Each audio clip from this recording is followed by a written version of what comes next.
Hai Sobat Bicara Hukum, kembali lagi dengan channel Bicara Hukum. Kali ini tim kami akan membahas tentang jangkauan konflik kepentingan bagi seorang hakim. Simak baik-baik video kami berikut ini. Adapun yang dimaksud dengan konflik kepentingan adalah suatu kondisi yang muncul ketika individu memiliki kepentingan pribadi yang berbenturan dengan tanggung jawab profesinya. Kepentingan pribadi yang dimaksud bukan hanya bersifat material, namun juga dapat berupa kepentingan lain seperti status, pengetahuan, hubungan atau reputasi. Konflik kepentingan menyebabkan individu atau perusahaan membuat kebijakan atau menghasilkan keputusan yang bias. Misalnya dalam dunia peradilan, hakim memiliki kewajiban untuk mengundurkan diri dari suatu perkara apabila hakim tersebut memiliki hubungan dengan salah satu pihak dalam perkara. Pengaturan konflik kepentingan bagi seorang hakim diatur dalam Undang-Undang Republik Indonesia Nomor 48 Tahun 2009 tentang Kekuasaan Kehakiman secara khusus pasal 17 ayat 3, 4 dan 5 yang menyebutkan. Ayat 3, seorang hakim wajib mengundurkan diri dari persidangan apabila terikat hubungan keluarga saudara atau semenda sampai derajat ketiga, atau hubungan suami atau istri meskipun telah bercerai, dengan ketua, salah seorang hakim anggota, jaksa, advokat, atau panitera. Ayat 4, ketua majelis, hakim anggota, jaksa, atau panitera wajib mengundurkan diri dari persidangan apabila terikat hubungan keluarga saudara atau semenda sampai derajat ketiga, atau hubungan suami atau istri meskipun telah bercerai dengan pihak yang diadili atau advokat.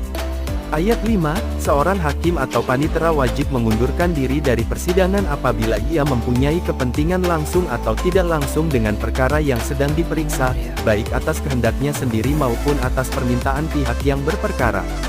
Jika kita melihat bunyi pasal-pasal tersebut di atas, pengaturan konflik kepentingan bagi seorang hakim dilihat dari 3 sudut yaitu: pertama, sudut pandang hakim yang memiliki hubungan keluarga saudara atau semenda sampai derajat ketiga, atau hubungan suami atau istri meskipun telah bercerai, dengan ketua, salah seorang hakim anggota, jaksa, advokat, atau panitera. Misalnya bagi suami dan istri yang sama-sama berprofesi sebagai hakim, tidak bisa dalam satu majelis dalam menangani perkara. Kedua, sudut pandang ketua majelis, hakim anggota, jaksa, atau panitera yang memiliki hubungan keluarga saudara atau semenda sampai derajat ketiga, atau hubungan suami atau istri meskipun telah bercerai dengan pihak yang diadili atau advokat.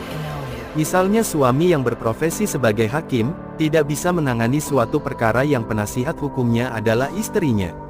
Ketiga, sudut pandang hakim atau panitera yang mempunyai kepentingan langsung atau tidak langsung dengan perkara yang sedang diperiksa, baik atas kehendaknya sendiri maupun atas permintaan pihak yang berperkara.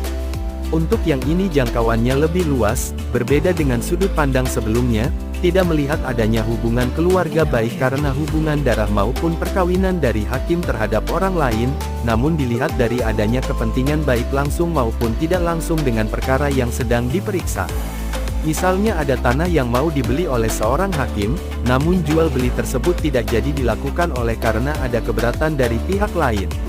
Maka sudah selayaknya ketika tanah tersebut digugat, maka hakim tersebut tidak bisa menangani perkara tanah tersebut.